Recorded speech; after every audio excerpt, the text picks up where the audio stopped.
Ayun! Welcome back! Magandang umaga, magandang hapon, magandang gabi. We are on episode number 7 of Power BA Pilipinas' Daksdakan. Again, my name is Tony. Welcome back.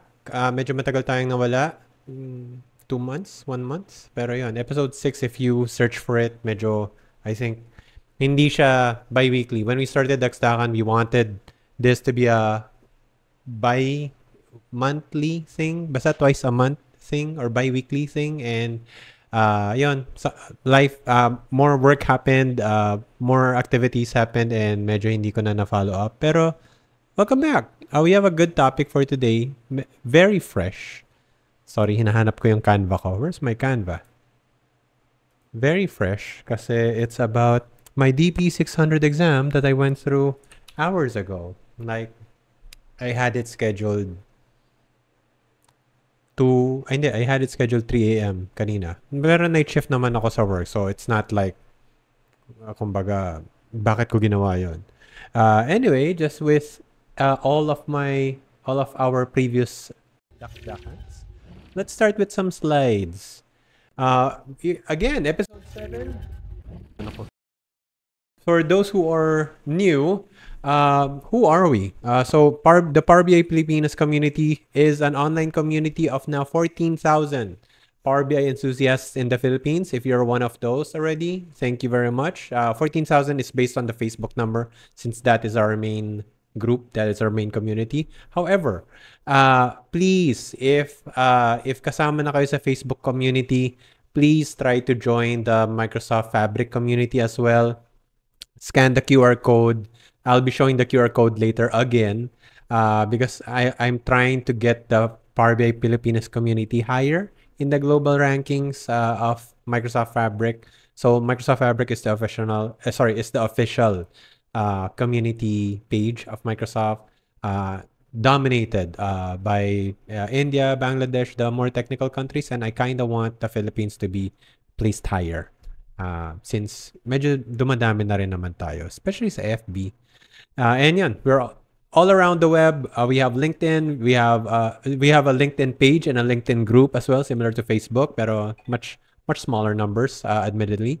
We have a Discord server. We have a YouTube channel. We have a TikTok channel. Both of which not updated that often, as often as I would like. And we have a Spotify podcast channel, wherein this episode will be uploaded. So, yan. Mabubuhay ng konti yung mga naka-notify sa YouTube and sa Spotify. And, sorry, hindi umalis yung yan. So, again, for those who have, for a lot of the new members of the group, ano nga ba ang daksdakan? So, dakdak is a Filipino verb which means to talk non-stop. And daksdakan is supposedly our fortnightly meeting with other PBI Pinas members. Language is Filipino English. Topics would include Power BI updates, best practices, features, industry applications, ask me anything, etc. Again, this is something that I'll try to revive. Maybe monthly, maybe once every other month. Pero yun, I'll try to get Daksdakan episodes out there once again. And we are live via Facebook Live, but we are also in a Teams meeting. I've sent the Teams meeting chat to everyone, or sorry, the Teams meeting link to the Facebook chat box. So if you'd like to join, feel free to do so. You can be part of the conversation. It is just a regular meeting. I didn't set it up, or I did not set the Teams up to be a webinar. So everyone has unmute powers and all. And later tonight, maybe tomorrow, you will be able to see this episode via YouTube and podcasts under Spotify, Apple, and Amazon. So usually, we go through some Power BI Pinas updates before we actually do the topic of the day. For today, we are going through some gladly, I'd like to update that we are at 395 Microsoft Fabric community members. Far cry from the 14,000 that we have in Facebook, but still, if you are currently, if you're one of the Fabric community members, thank you very much. We started way back a few months ago with like 100 something, I think. Basta we were at like number 15 in the world amongst Power BI communities, Power BI Fabric communities. And with your help, we are now number 5. And konti na lang, pwede na tayo umabot sa number 4.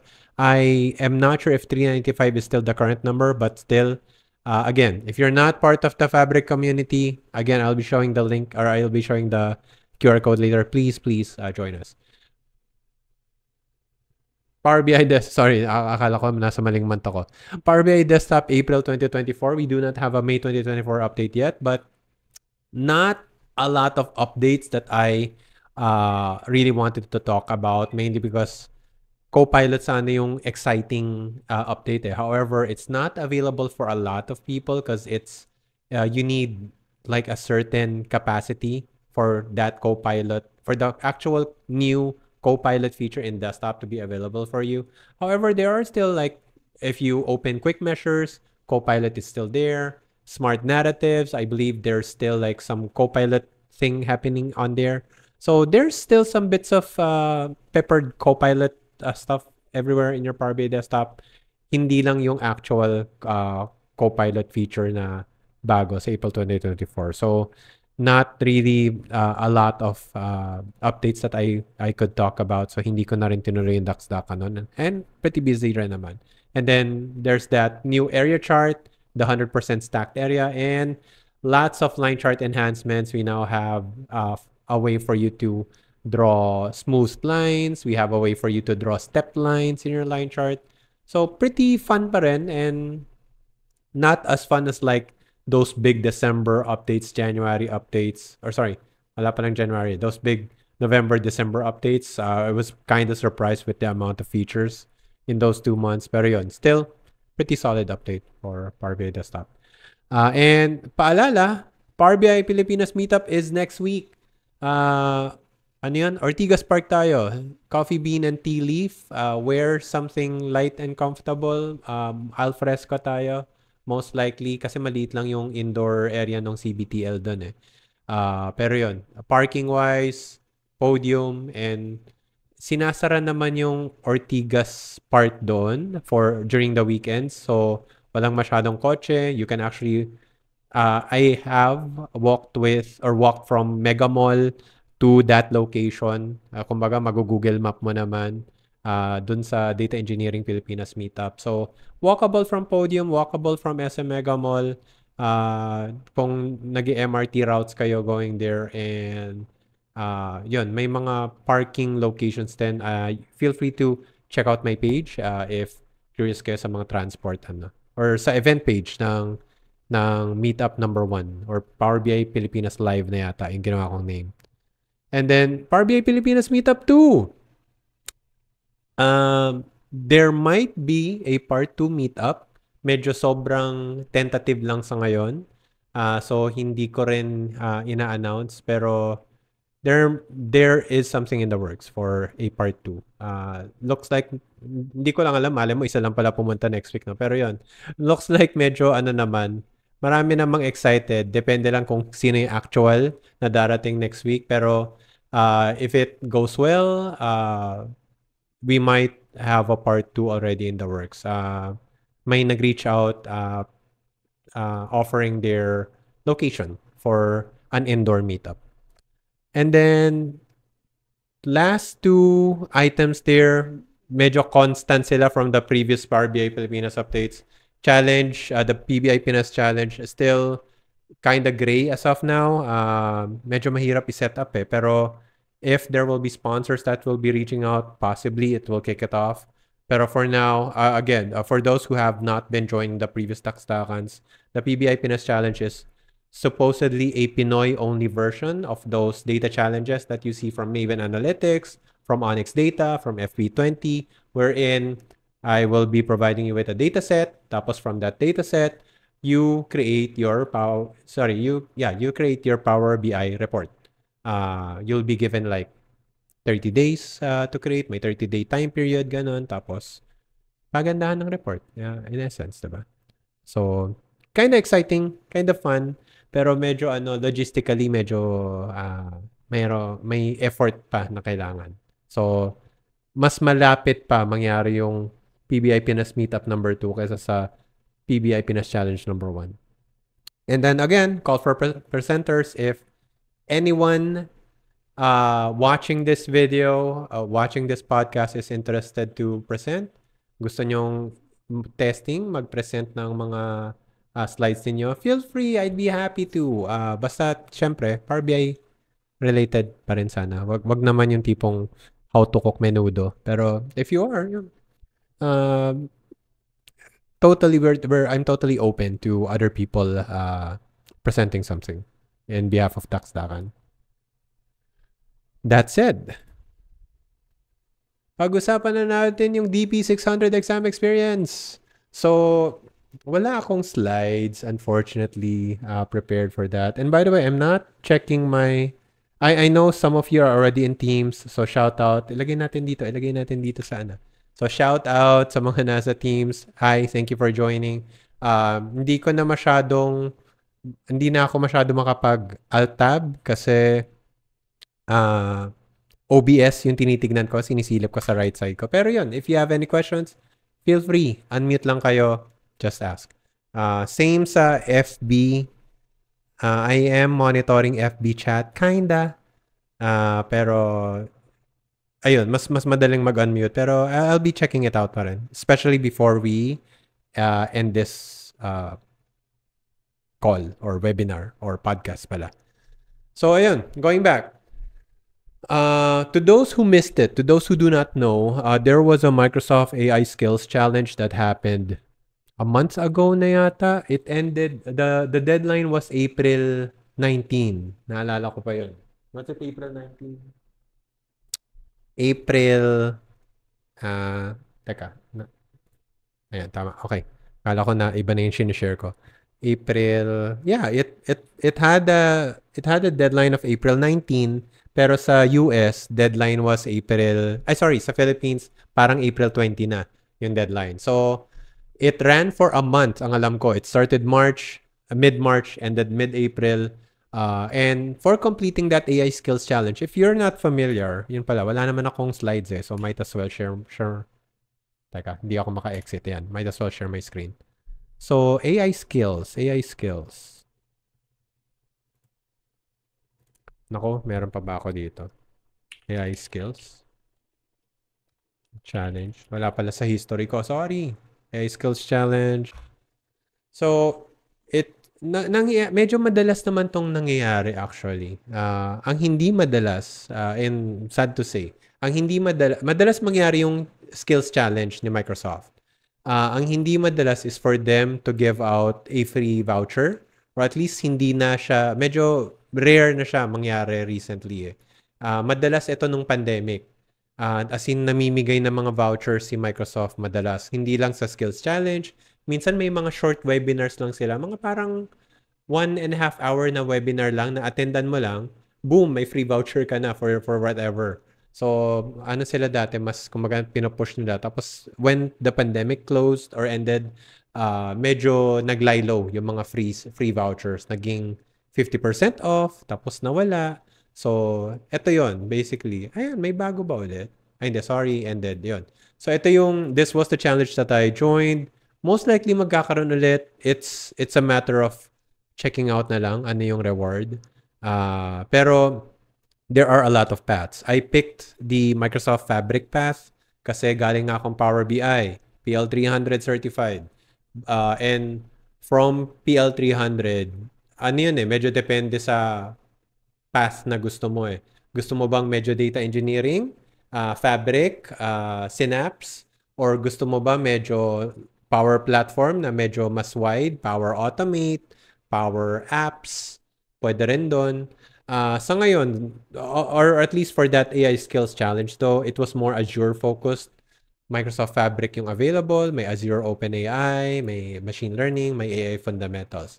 Naturally, since gusto ko magpa-certify at ayaw ko namang mahirapan ako masyado, pinili ko yung Fabric. So, ang Teka, tingnan natin kung ma-open ko pa yung list. So, ano nga ba yung challenge na sinasabi? So, when you go to the View Challenge Collection, ayan, meron lang siyang 13 modules that you need to go through. So, wala na unfortunately. Ay, hindi, sorry. Pangalan ko pala yan. Saan yung ano? Ito ba yun? Ayan, I think this is the one. Ayan, so, ito yung laman ng skills challenge. And as you can see, it's 13 modules. 13 modules inside Microsoft Learn. To those who are unaware, Microsoft Learn is Microsoft's e-learning site. So, 13 modules in there. Lahat nga pala to free, just in case. If I have not stressed that enough, everything's free. And I go through 13 modules. It took me 12 hours, 28 minutes to go through the 13 modules. Pero you are given 1 month, di ba? Kaya mo nga tirahin ng isang araw yan eh. Nakakapagod, pero kaya. So, and may mga gumagawa nun actually. Lalo na first day, magugulat ka, may mga completed na, tapos unang araw pa lang. So, nangyayari yun. Yung 12 hour, 28 minutes na yan, I actually went through all of the contents of the module. Pati yung exercise, pati yung workshop, lahat yon ginawa ko. So, kumbaga, ano na yan, sagad maximum time, I think, pretty much. Or kumbaga, hindi yan rushed. Ano talaga yan, ninamnam ko lahat. Ninamnam ko yung 13 modules. So, ayun, nag-deadline, April 20, tapos I receive an email na thank you for completing the challenge, ganyan-ganyan, we'll send a voucher within 1 week. So, true enough, within 1 week, parang 4 days after April 20 yata, I got a voucher na for me to be able to schedule my, or pick a certification exam that I wanted. Hindi ko lang sure if I can use that same voucher for a different exam, pero I was really going for that, ano ulit yun, sorry. I was really going for that Microsoft Fabric related pathway naman which is the DP-600 exam, which is, I'm trying to see, is it this one? Click. Which is this one. Or at least you need to complete the DP-600 for you to be certified as a Fabric Analytics Engineer Associate. So, kumbaga, I picked DP600 and yun nga, ito yung price ng exam. If nasa US ka, 165. Pero if nasa Philippines ka naman, take note, sana yun? LMNOP. PQRS. Ayan. Philippines. Take note yan. If Philippine-based ka naman, or I guess, check nila yung Philippine, yung IDs mo. So, $90 lang siya. So, not too bad, di ba? Pero still, $90. So, you get it free because you went through their online learning course, di ba? So, win-win. And then from there, I schedule my exam. So, bakit ko piniling mag-schedule ng exam? Medyo ano rin yun tanong rin yun ng iba na sigurado ka May 4 agad. Parang kumbaga yung iba kasi nagre-review ulit. So, sa akin kasi, wala akong tiwala sa memory ko if hindi ko ginagamit. And I don't use, or we don't use Azure, I don't use Fabric in my current role sa company ko. Ang alam ko, very limited din yung mga accounts na naka-Fabric Capacity. And even if Fabric Capacity yung account ko, wala rin naman ako sa data engineering side. Pure data visualizations talaga ako. So that said, very cautious ako na kung ano man yung inaral ko sa AI Skills Challenge, malilimutan ko. So that said, that's why, inano ko na kagad. Ni-register ko na kagad. And pinasok ko na yung registration. Parang 2 weeks yata yung binigay ko sa sarili ko. And ano yun, calculated yun. Kasi within 2 weeks, I'm sure that I could at least take 2, if not 3 practice assessments. So ano yung practice assessments? If you scroll down, ayan, meron ganyan once naka-schedule ka na, or actually kahit hindi ka pa naka-schedule pwede ka na mag-take ng free practice assessment. So, ang use niyan is you can why not click it, di ba?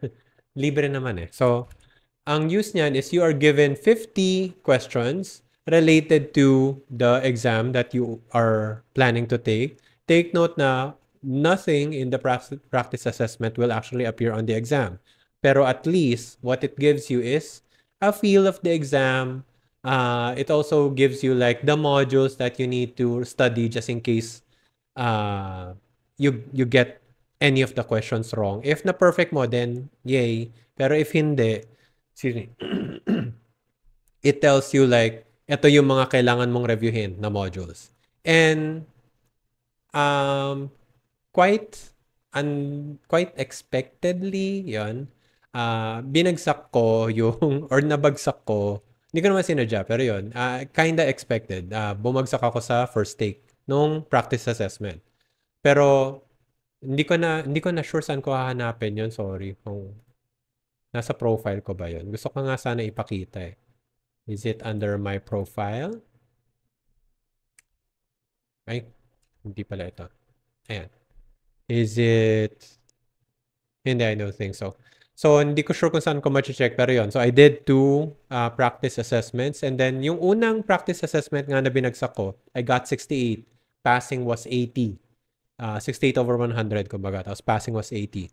So, what that gave me was this. A collection of what I need to review. And yun yung goal naman talaga. So, it gave me 13 modules na naman na yung ibang modules dyan, wala dun sa AI Skills Challenge. So, it told me saan ako nagkamali and what modules I needed to review. Tapos automatic na yan, nakakompile. I-click save mo na lang, literal. So, very helpful naman si Microsoft Learn doon. So, I went through all these again and 13 modules yan. Marami ulit.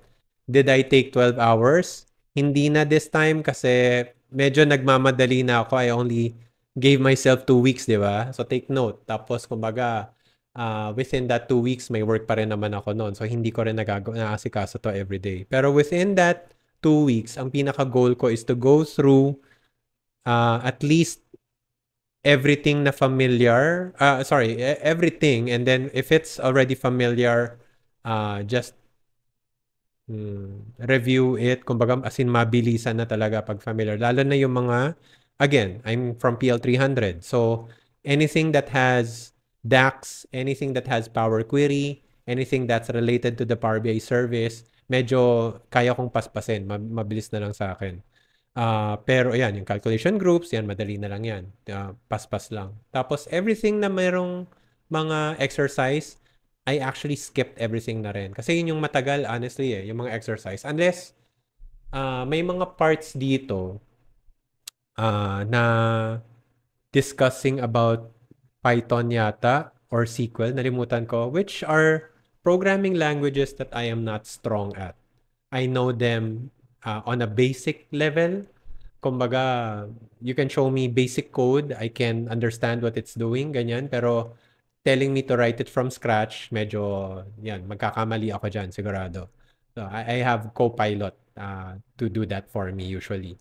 So, yung mga Python na exercises, yung mga SQL na exercises, hindi ko pa rin ginawa. Pero, kumbaga, binabasa ko lang, tinitignan ko. Kasi yung mga, and again, I forgot, Python yata kasi yun.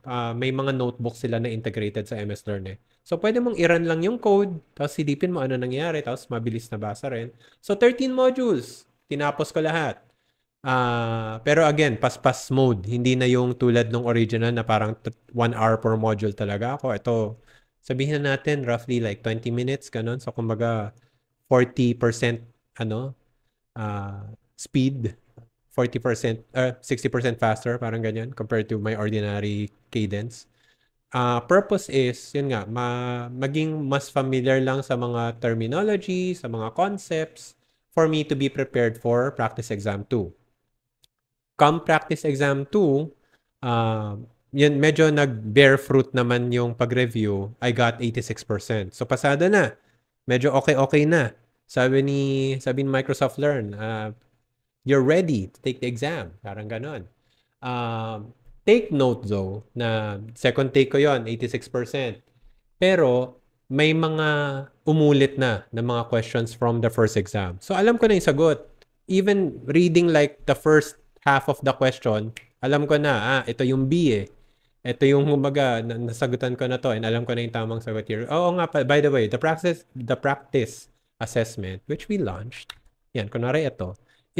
You can immediately check for your answer. So kunwari ito, you have a fabric tenant, contains a workspace, blah blah blah, receives 10,000, you plan to build a Microsoft custom blah blah blah, the solution must provide best report. Anong sagot dyan? Sabihin natin direct click, check your answer. Tama. Kasi kabisado ko na ang practice exam. Hindi, questions from it. So, pwede ka mag-check your answer and it gives you the correct answer and it also tells you why it's the correct answer. So, namnamin niyo yun. Read about it. So, yun nga, 86%, medyo nakakabisado ko na. Ang point ko doon is, don't take the practice exams and aim simply to pass the practice exams. Ang aim nyo should be take the practice exam, find out where you're weak at, review those modules. Then, try to forget about your practice exam, then go back to it. Kasi, walang sense kung minememorize niyo yung practice exam, hindi naman yan yung exam mismo eh.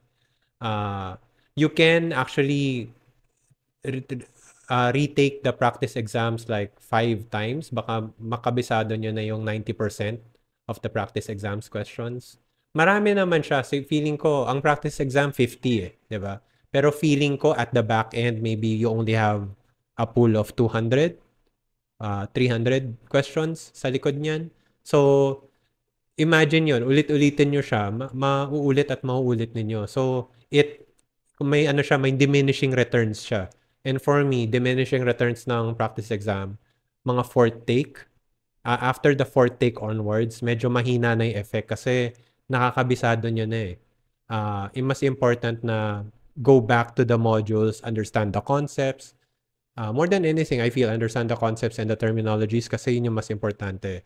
Yung mismong doing it, makakatulong pero hindi naman siya heavy part sa exam eh. So, ayan na, 86% na ako. And, ay sorry, may mga nag-chat. Thanks, Sir JP. Hi, Sandy. During the test, are you allowed to ask Copilot stuff as long as you're within the 60-second time limit? Unfortunately, no, Sandy. Bawal ang Copilot. During the exam, we'll get to that. Pero during the exam, you can browse MS Learn. Pero not this MS Learn. During the exam kasi, meron kayong i-install eh, na OnView, na dinelete ko na, sorry. So, executable lang naman yun. So, ang OnView will, tawag dito, will go full screen. As in, invade your entire screen, na siya lang. Tapos, you can open MS Learn via a button inside the OnView application. So, from that button, it opens on the right side, and you can browse this na nakaganyan yan. Diyan siya, nakaganyan yung MS Learn mo. And you can log in, ang alam ko. Hindi, nalimutan ko lang kanina kasi wala na eh, panic na eh. Pero you can log in just in case you have saved collection siguro, ganun. You can access these. Pero, yun lang. And just in case, I don't know if it's just me, pero hirap akong gamitin yung search ng MS Learn.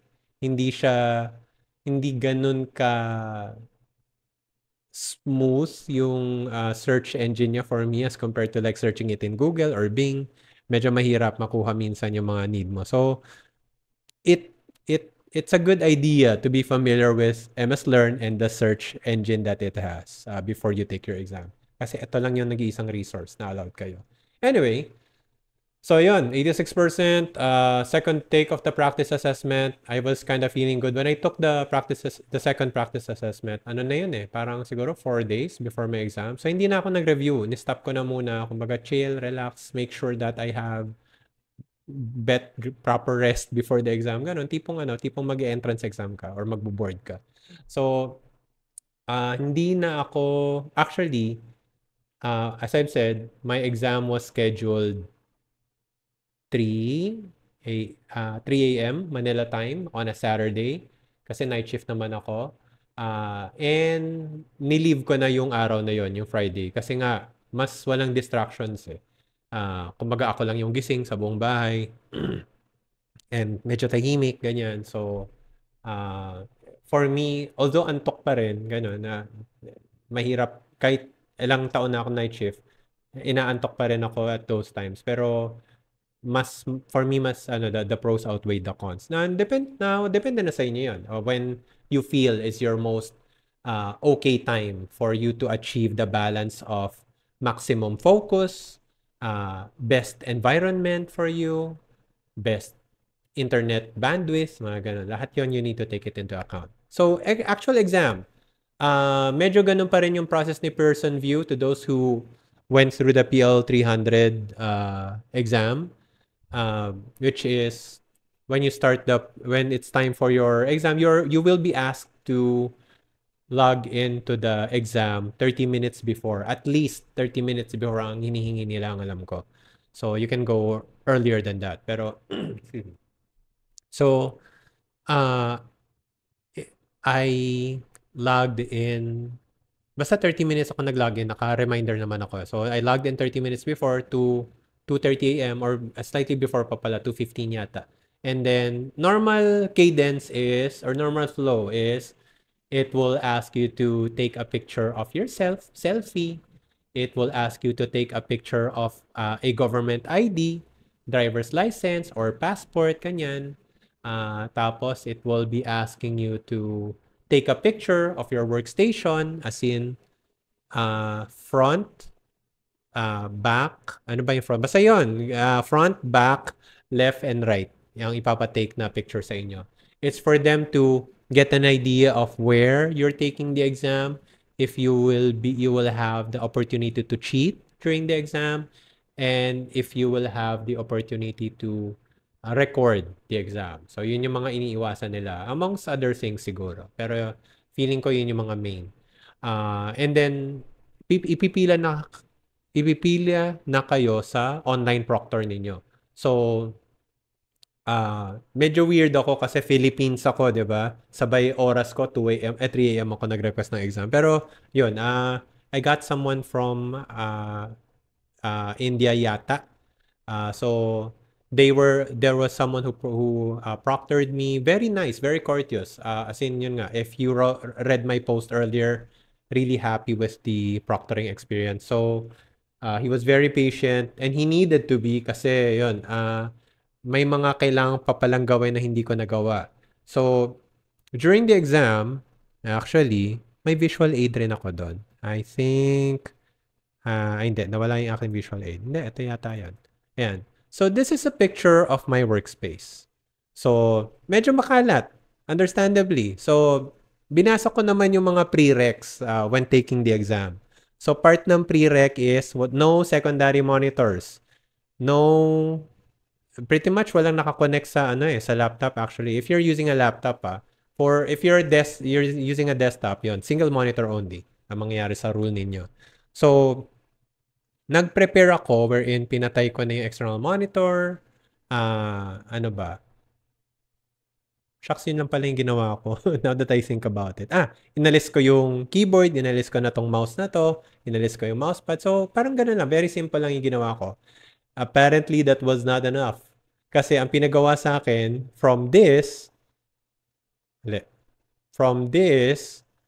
to this. Ganyan lang pala dapat. So, notice nyo yung nagbago. Ang nagbago is, inalis ko rin yung other laptop, yung work laptop. Ito okay lang, patay lang talaga. Pinaalis rin anything na hindi dapat kasama sa table. So, itong parang stand lang na to, pinaalis na rin niya. Yung iniwan naman, hinayaan naman yung iwan ko yung yung tawag dito, ring light ko. Tapos pinaalis rin lahat to. So, if mapansin nyo, wala na rin yung mga papel-papel. Anything paper. Kaya pansin nyo, pati yung printer feed ko, pinaalis rin yung bond papers lang dyan. Pinaalis rin yan. Xbox controller, pinaalis. Yung smartwatch, hinayaan na lang niya yata. Medyo malayo naman kasi. Cellphones rin. Cellphone, yun lang naman pala, sorry. Cellphone, pinaalis rin. Mayroon rin akong, hindi ko na nasama, may electric kettle rin dito na item na you might be seeing on my, hindi rin yata kita, nasa background ko ngayon. So, pinaalis rin yun. May malaking electric kettle dyan. Everything here, yung mga papel-papel dyan, even the calendar, pinaalis din yan. Pinalinis din yung part na yun. So, even, mapansin kayo yun, meron akong parang rack and tawag dyan, organizer, something. Basta yan, yung tray na yan. May tray din ako dyan na may microfiber cloth, pinaalis rin. Tapos initially, akala niya bag to, laptop bag or backpack. Pinaalis rin niya initially. Pero I told him na pillows lang naman yan. So he let it, he left it and he was okay with it. Hinayaan naman niyang maiwan yung mga chum-chums ko, tsaka yung tumatawa kong ulo. So okay lang yun. Yung mga ganun ka-personal hinayaan. And hinayaan rin niya tong mic, tong condenser mic kasi, ayun ko, siguro kasi nakatamad, naka-screw na yun. So, ayun ito, yung lamp yun, hinayaan rin niya. So, apart from that, yun, papers, any other stuff na pwedeng alisin sa desk, papaalis talaga. Ayun, yung printer, natural yun, hinayaan na rin niya. Pero yun, anything lang na pwedeng baklasin. And then, pina-check rin sa akin yung under the desk, kung may anything. Under the desk, pina-unplug rin yung monitor mismo. So, there was earlier a question, I forgot where, if okay lang ba may TV daw sa room. Most likely, ipapa-unplug lang naman sa inyo. Hindi naman tipong kunin mo yung 55-inch TV mo at ilabas mo. Hindi naman siguro. Pero yun, so unplug lang, they're fine with it. And if malayo sa'yo yun, if tapos mahirap i-unplug, they might be, I don't know, pero they might be fine with it then. So, ayan na, clean. Exam time. And yun nga pala, sorry, water bottles are allowed. Food is not allowed, ang alam ko. Ay, hindi, sure ako. Nabasa ko na kahit crackers lang yan, may Skyflakes ka sa gilid, ipapatabi sa'yo. So, when they say tabi, as in, tabi mo lang. Ako, tinabi ko lang lahat sa likod, sa bed. Yan, hinagis ko lang dyan lahat. Okay naman siya doon. As long as hindi siya arm's reach kasi, yun yung iniwasan nila. Tapos, at the end of it all, pina-video rin sa akin na where did you put everything. Kumbaga, yun, proof na nandoon nga. So, yun, pinakita ko lang na nakatambak lahat sa likod. So, papahanap rin sa'yo na hindi yung tipong tinago mo lang sa ilalim ng desk, mga ganon. So, they were strict about that. But whoever proctored me, yun, was very patient through it all. Kasi, ano yan habang pinapagawa niya yan, nag-iisip kayo, naka-phone ba? Hindi, laptop yung gamit ko para ipakita sa kanya. So, binubuhat ko yung laptop, pinapakita ko sa kanya yung desk, yung bed, whatever, or where under the table, ganyan. So, sadly, hindi ganun kaganda yung audio out speakers ng laptop. So, there couple of times, I would ask him to repeat himself. And he would naman, he was very patient all throughout. So, yun nga, tulungan lang naman kayo ng proctor. So, once satisfied na siya, okay na lahat, i-release na niya yung test sa'yo. So, ayan na. Pagka-release ng test, I think merong mga questions muna about about parang are you how comfortable are you with data analytics? Medyo hindi ko sure actually para saan yung questions, pero yun yung mga starting questions ninyo. Parang siguro to prep rin kayo for the exam, check everything else, kanyan. Lahat ng mga ng mga speaker, microphone, webcam, lahat yon part ng on-view testing pa lang. So, even before you get your proctor part or portion, na-test na lahat yon, yung mga technical side, yung mga internet bandwidth, lahat nasa on-view app pa lang yon when setting it up. So, sorry. My question si Christian, how do you deal the pressure of the complex task and a close deadline? Ay, sorry. Sa exam ba to mismo o yung sa pag-review?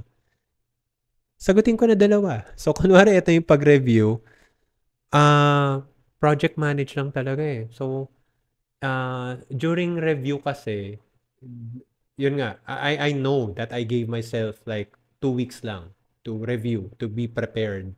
And in that 2 weeks, may halong confidence naman doon kasi when I was going through the AI Skills Challenge, may mga Power BI parts that I'm very confident about. Ang hindi ako confident nga, zero confidence, yung mga Python, PySpark, yung mga SQL na, meron pa bang iba? Pero yun lang naman, may mga Apache na, yun, hindi ko na alam yung mga ganon. Pero, kumbaga, it felt like it wasn't too crazy for me. Kumbaga, ang importante sa akin is nai-imagine ko pa siya, nako-connect ko pa siya. Hindi pa siya ganun kalayo kay Power BI, if you know what I'm saying. So, within that short 2-week timeline, yun nga, kumbaga, it it was similar to how I attacked the exam dun sa 90-minute period. Yung 2 weeks, mas lumaki lang, pero same. Meron kang milestones dapat na at this day, dapat tapos na ako sa first assessment. At this day, dapat nagse-second assessment na ako, tapos na ako. Para may konting allowance ako if I need to re-review and do a third assessment na hindi ko na nga nagawa. Pero sa exam naman, you only have 90 minutes. Medyo similar concept rin. Sa 90 minutes na yon, ang exam nga pala, may timer naman yon sa upper right corner. So you'll know how many minutes you have left. At the same time, sa upper left corner naman, meron naman siyang exam counter. So you'll know how many questions pa do you need to answer. So earlier, I received 58 questions, 90 minutes. So alam ko na dapat nasa question number 29 na ako pag nasa middle na ako ng time ko. Tapos kumbaga, at some point, umabot ako sa part na parang I only had 1 minute per question. So binabantayan ko na talagang may mga times na, as I've said, open MS Learn. So may mga times na mag-MS Learn ako pag feeling ko kaya kong ma-search to. If feeling ko wala, hindi ko ma-search to, masyadong general yung words sa question or yung mga terms, you know what I mean, sa question. So wala, hindi ko kaya. Kailangan ko talagang hulaan. Or kung alam ko, di good. Pero yun nga, kung hindi alam, kumbaga Jesus take the wheel. But there will be times like that. And that's fine. That's part of multiple choice answering, diba? So, ayun. So, in the end, yun, I was able to cut it close. I used 88 minutes out of the 90 minutes that was provided to me. And, yun nga, happy ending naman. So, going back, ano na ba? Sorry. So, yun, mag-start ka ng exam, and from that, you will be, you will start the exams. In my set, isa lang yung case study, which I'm kind of thankful about kasi medyo mahirap pala yung, or nanibago ko. One of my challenges was that si case study, wala sa mga practice assessments. So, hindi ako na-prepare enough, feeling ko, dun sa interface. Yun lang naman yung problem for me during the exam, yung interface ng case study. Sa interface kasi ng case study pala, lahat nasa left. Medyo nalito ko kasi natakot ako na, do I need to read through the entire case study, which is like 8 paragraphs long, before I go to the questions? Which is hindi realistic sa akin kasi nung PL300, binabasa ko muna yung questions before I go back to the case. Ito, yung 8 paragraphs niya, naka-split, parang naka-chapters. Kumbaga, parang may isang chapter, 2 paragraphs, isang chapter, 1 paragraph, isang chapter, 2 ulit, parang ganon. So, may mga chapters siya sa gilid, broken down. And I guess it helps organize your thoughts. Medyo pabor naman sa'yo. Pero, nalito tuloy ako sa button selection. In any case naman, if may case study kayo, if you look at the left, andun yung mga chapters, tapos nasa pinakataas pala, you can click on it, mababalik kayo sa question. So, the answer is yes. You can go back and forth. You can click on the question, alamin nyo na yung question, and then go to the case study, hanapin nyo aling mga parts ng case study yung relevant sa question na yon, answer it, and then click next. Pag click nyo ng next, andun ulit yung case study, exactly the same, tapos mag-iiba lang yung question sa taas. Usually, hindi usually, pero in my case kanina, there were 6 questions yata related to that case study. 6 or 8 questions, mga ganun. So, ano yun? Medyo marami-rami basta maintindihan mo yung case study mo. Tapos, tawag dito. Sorry. And then, after that, after the case study, ayun, puro ano na. So, sasabihin din kayo at the very start na this exam contains 1 case study and 58 questions in total. Since sa start may ganun na, alam nyo na. So, alam ko na itong case, and by the way, every time there's a case study, it becomes, ang tawag doon, point of no return for your exam. Kumbaga, once you complete the case study, you cannot click previous question anymore. Maglalock siya. So, kaya yung case studies are kind of a big deal. Sa akin, in my end nga, medyo, again, fortunate na yung case study ko is the first part of the exam. Literal, first question. So, I didn't care na wala akong previous button. So, answer. And honestly, wala rin naman akong time to go previous. So, wala akong nabalikang question actually. Dire-diretso lang ako. And then for the rest of the other questions, yun nga, puro multiple choice na. Wala na namang surprises na, hala, paano i-navigate to? There was a set of questions na parang mini case study siya, or mini case study siya, wherein I was given like a 4-paragraph yata na story, tapos biglang 3 questions all related to that 4 paragraphs. So, medyo mini type case study, pero yun, kumbaga, ano na, if nagawa mo na yung case study, wala na to, maliit na lang. Question from Christian. From Sandy, were you allowed to use the Edge read aloud function? I usually use it. Wala yata kasi hindi ka naka-native browser mo eh. Ang browser na gamit is yung sa View app din nila. So wala yatang read aloud. I think in any case you are expected to be silent. And thanks for reminding me, Sandy. So during the exam, you are not allowed to read your question. Even mumble. That might even be worse eh. If you yung nagbabasa ka na rin nasa exam questions ka. Sana ba yan? Ayan. Kunwari, iba na tayo, mag-text tayo. Ayan. Kunwari, you are developing. Bawal yun. If you mumble, you will be given a warning. Probably your last warning. If you repeat it, they can invalidate your exam. Kasi malinaw sila na as in, somewhere yon nakasulat talaga na you're not allowed to mumble. Kontrolin mo yung urge. So, ako rin, I tend to like mumble and I got a warning earlier, not for mumbling, I got a warning for slouching kasi nawawala ako sa camera view. So, they did tell me na pwede ko namang i-adjust yung camera ulit. Pero yun, gumagan, nangawit na yung likod ko eh. Bakit ba? 40 na ako. So, nag-sit up straight na lang ako kasi tinamad rin ako i-adjust yung camera ulit. Kumbaga, nasa na ako eh. Nasa proper angle na yung laptop and all eh. So, they expect to see, meron namang maliit na dun eh, na feedback to see your face, your own face. So, may maliit naman na monitor screen rin yung View app na you will see your face and kumbaga somewhere, your shoulders. They expect to see shoulders and face. And sorry, I jumped sa iba ulit. Were you allowed? You mentioned in a different FB Live that you can't read out. Yep, tama. Yeah, well, don't worry, Sandy, makakontrol mo yan. Ano lang talaga yun, mind over matter. Kailangan magbasa ka ng basa lang talaga. So, tawag dito.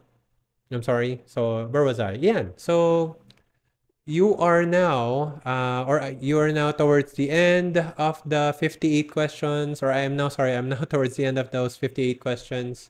I have I know that I need to have 1 minute per question, and apparently yun, for some of the questions, I was able to go through them quicker than the rest.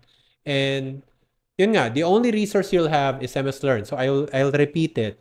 Know MS Learn, know how the search works in MS Learn. It's not the most effective search algorithm, I feel. Pero yun, kumbaga, it's useful if you know how to use it enough. Tapos, pick your battles. Kumbaga, know when a question is worth to search in MS Learn. Know when a question is not worth it to search. Kumbaga, walang ibubunga to. And I did have a lot of those na nag-invest ako ng time. Sige na nga, MS Learn ko to, try ko i-search. Hindi ko mahanap. So, sayang. Kumbaga, it hurts your time. Lalo na if medyo mabagal kayo mag-exam. Ever since college naman kasi medyo lagi akong on time lang natatapos. Hindi ako fast examinee eh, or exam taker eh. So, kumbaga yun. Yun pa rin, old habits.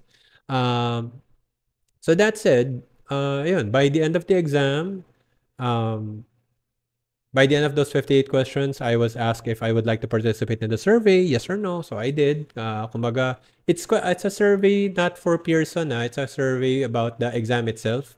If may mga questions doon na feeling mo hindi na realistic or hindi na updated, you can provide feedback to Microsoft yun, bale, about their exam questions. So yun, I did provide feedback about the case study na medyo sana nasa practice exam. So I think intuitive naman enough, pero with the time pressure and all, with the exam pressure, parang ang nahirapan yung brain ko na maintindihan paano ba ina-navigate tong case study window na to. And by the way, there was a time na nag-crash yung exam ko. Huminto yung puso ko ng saglit. The good thing is, nag-recover siya agad-agad. Nag-crash siya kasi, as I've said, nasa right side yung MS Learn window. Dinrag-drag ko yung MS Learn window. Maybe I shouldn't have done that. Pero dinrag-drag ko siya na siguro medyo mabilis. Kasi parang ginaganon-ganon ko siya. Fini-fidget ko. And nag-crash siya. So, note to self, ever since nangyari yun, nag-restore naman siya like less than a minute. Seconds lang, parang boom, nag-crash. Mga longest 3 seconds of my life, tapos nag-reopen yung view without MS Learn. Pero nag-reopen yung view, tapos wala akong nawalang progress sa exam. So, may button naman kasi dapat doon. As in, toggle button ng MS Learn on, MS Learn off. May ganun. So, my advice is to just use that. And then, after choosing to answer the Microsoft assessment, ayun na, bibigyan ka na ng results of your exam. A passing score is 700 out of 1,000. Tapos, may binibigay silang computation naman eh. I know someone in the PBI Pinas moderator group told me how it was calculated. Pero hindi ko na ulit maalala. Pero yun, it's weighted. So there will be some questions that are worth more than others. Hindi lang siya 1, 1, 1, 1, 1, tapos dinidivide lang. So weighted yung mga answers and questions. Now, yeah, apart from that, ayun na. Then you complete your exam. No fancy certificates unfortunately, pero ayun, yung saya, iba pa rin. And take note that since it is a Microsoft associate level certification, meron siyang annual recertification. So I expect na after around 6 months, yun, may mag-email na from Microsoft na you are eligible for recertification. Free naman ang recertifications, just in case you're wondering. Free, and the exams are easier. At least for PL300. Exams are much, much easier. Instead of 90 minutes, you only need you're only given 40 minutes. And yung 40 minutes na yun, sobra-sobra pa. Or I don't know, maybe I'm biased kasi nandun yung work ko sa ngayon, pero yun. Well, we'll see. Sa ngayon, that's, my DP 600 journey. I'll switch over to Teams. Hindi ko alam kung may nagchat-chat. Wala naman yata. Ay, meron. Ay, wala. Ay, sorry. Sorry, Sir Paul. Hindi ko nakita. Pero yun. That's the DP 600 journey that I took, and recertification na yung next. Checking Facebook, wala rin akong na-miss na, I think. Yeah. Hi, Arson, or Arson, tama ba? Ardiente. Hello. So yeah. Any questions from anyone else? Hindi ko in-expect, naka 1 hour pala ako doon sa pagdaldal. Pero I hope I wasn't too all over the place. Sir Tony.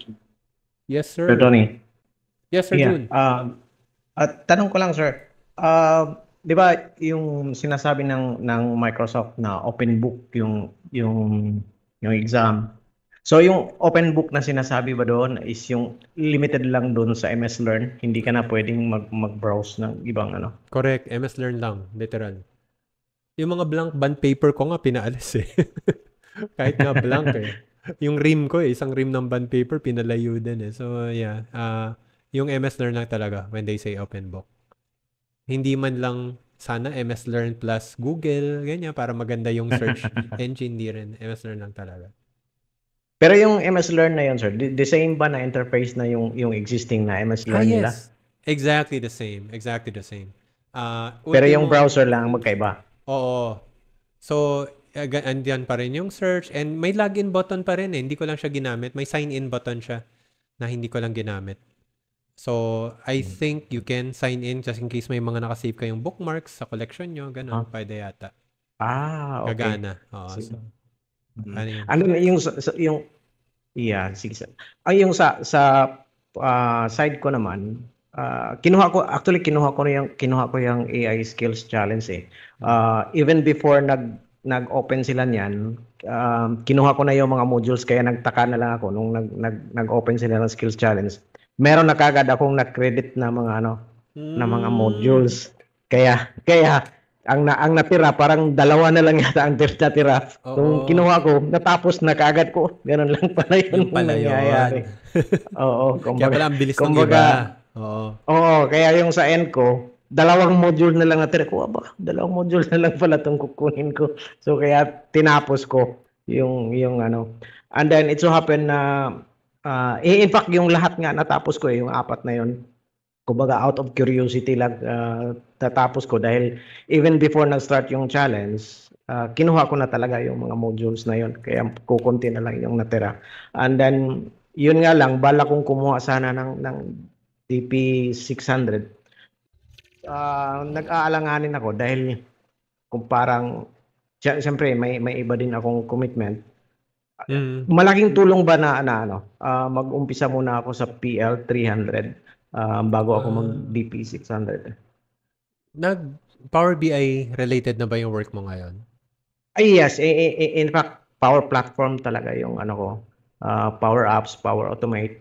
And then Ah, kasama na rin yung Power BI. ang Meron din akong uh, virtual agent.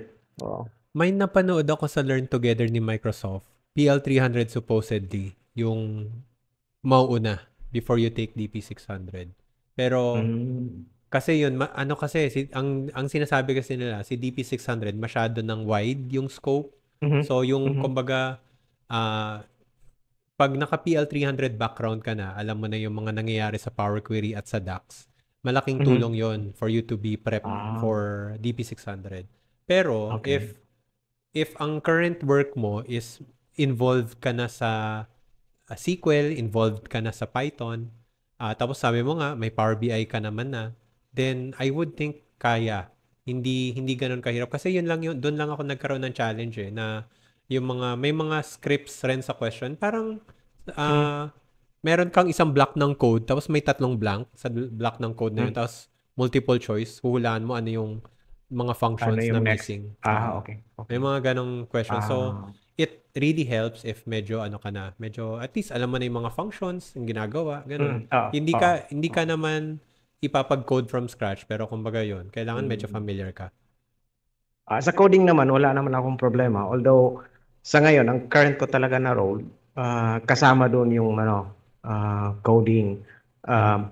Focus nga lang sa Power Platform. Although, in the past, nagpo-program din ako. At ngayon, gumagawa din ako sa Python. Wala namang problema. Pati sa SQL. Power Query and DAX, wala namang problema. Kaya ko naman din yun. Yun nga lang, nag-aalanganin ako. Kasi sa tingin ko kasi yung DP600, parang ang hirap dahil kasama pa rin yung data lake, yung mga yung mga ganun ba? Parang hindi ko naman niya Correct. part Yeah, sa akin oo. yung mga data lake na Oo yan. nga, may mga ganun. Oo. Biglang data factory na, o ano na. Oo. Oo, correct, Oo. correct. Pero yun, since ano naman, medyo yung background mo, yung foundation mo, andun na. Feeling ko kaya mong dumiretso ang DP600. Hindi naman, Mm. hindi naman siya, hindi kita i-discourage, kumbaga. I would discourage you if yun nga, kumbaga, lahat yon inaral mo lang, tapos hindi mo siya napapractice.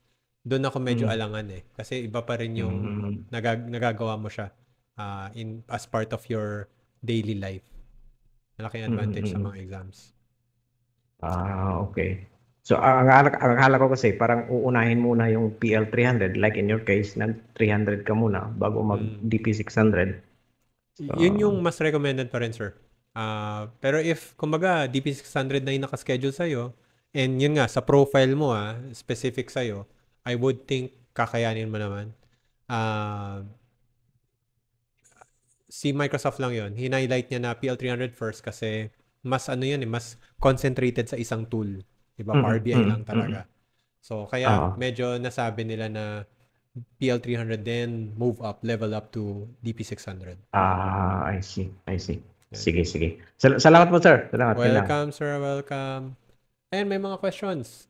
Si Dane, our head earphones allowed. Ang alam ko, sir, hindi eh. Hindi ko na tinry. Pero when I did PL300, hindi ako inalaw eh. Pinatanggal eh. So, speakers. Ganun. Tini. Sana kasi may ano. Voice cancellation tawag na gano'ng maingay. Gusto nga nila marinig yung ingay eh. Pero, kumaga part yun ng, ng proctoring. Hindi ako makakarinig ng ingay, pero sila makakarinig sila na. I think kasi ang iniiwasan nila doon is may bumubulong sa'yo. I think So, kaya siya bawal. Something, hindi ko lang alam kung merong way para magtanong, pero as far as I know, I'm not sure for other people na nag-try, pero dati naka-earphone kasi ako nung una eh. Pinatanggal talaga sa akin. Yun, tanggal earphone, tanggal smartwatch, layo cellphone. So, ang most likely, hindi pa rin allowed, pero yun. I can let's see if may other feedback rin yung mga ibang nag-take.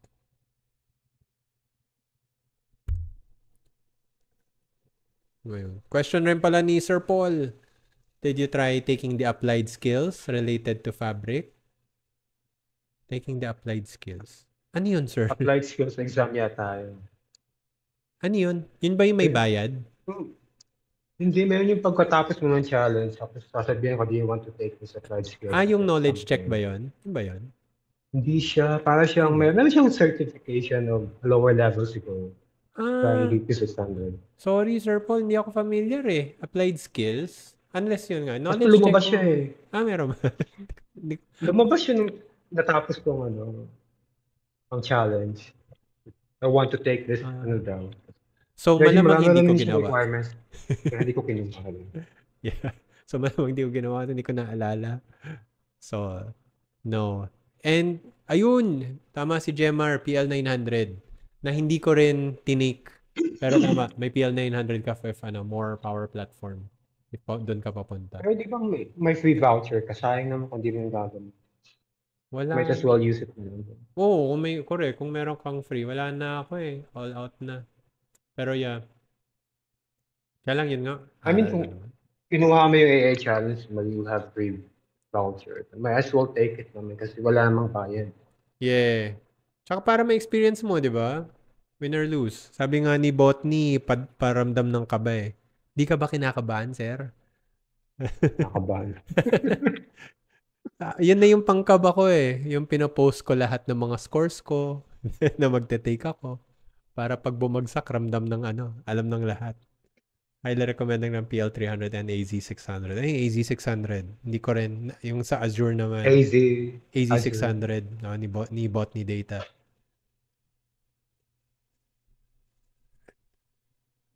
Ang tawag dito, nerves of steel na si Botany eh. Hindi na tinatablan.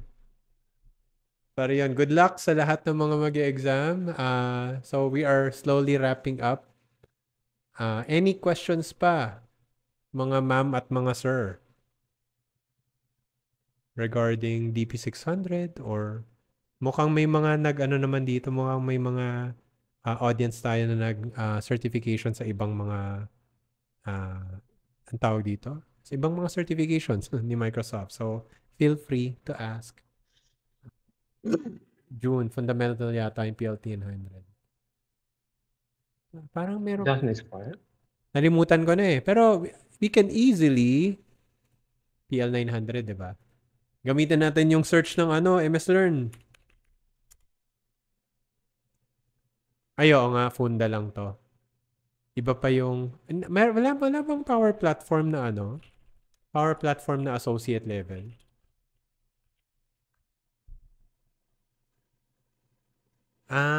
Functional consultant na. Ano nga ba yung AZ600? Hindi ko rin alam. O, di ba okay naman yung search ni ni MS Learn eh. As long as you know what you're looking for, medyo AZ600 naman is hybrid class. May yung filter dun sa left.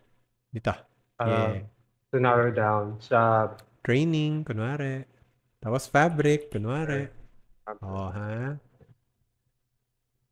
Gamit na gamit ko to sa sa slow changing dimensions Dimension. type. Kasi hindi ko maalala for some reason na hindi lumalabas agad-agad pero alam ko na nandito siya. So, kiklik ko lang yan. Ay, hindi. Wala dito. Mali. Hindi ito yun. Challenge. Sorry. A slowly changing dimensions. Yan lang kaya. Ayoko na. Basta yun. Good luck, guys. Ano ko, hindi ko talaga ganun pa magets yung Ask Q&A. Ayaw nga kasi Rush nakaano lang. ko sa training. Sorry. Hindi yata yun. Tsaka hindi yata siya Fabric kasi. Parang sa Azure siya nakalagay. Ayun. Ito siya. Choose between. So, nasa Azure kasi siya. Hindi siya under Fabric. Yan. Type 1, Type 2, Type 3. Nagamit ko yun kanina sa exam. May 2 questions ako tungkol sa SCD types. So, sorry, chinecheck ko yung FB comments, Teams. But I think we are good. Ay, hindi. Andito pala yung Teams. Nasa harap ko pala. Pero siguro PL200, PL400, PL600. Sir Tony, Yes, Sir Jun. mag-a-appear din ba kung halimbawa magbo-bookmark ako sa Learn? Kunyari, meron akong topic na parang So, kunwari, hunch ito. lang na oo, tapos ibo-bookmark ko siya. Paano mo Para siya nang sa i-bookmark? ganon. Teka. Paano nga ba mag-bookmark? Ito yata yung pwede mo i-bookmark itong malaki, no? Ayun, add. Ayan, add to collections Oo. pwede. Oo. Feeling ko, again, apologies, pero hindi ko kasi tinry kanina eh. Pero there was a sign-in button. So, feeling ko, you can sign in and get your collection. Ay, teka. Ay, ang problema pala, pag sign-in ba, hindi ka ba naka-multifactor authentication? Hindi naman, sir. Hindi Okay. naman. So, pwede. Kasi yun nga eh, pag MFA pa yan, yun, baka hindi kasi kukunin mo tuloy yung cellphone mo.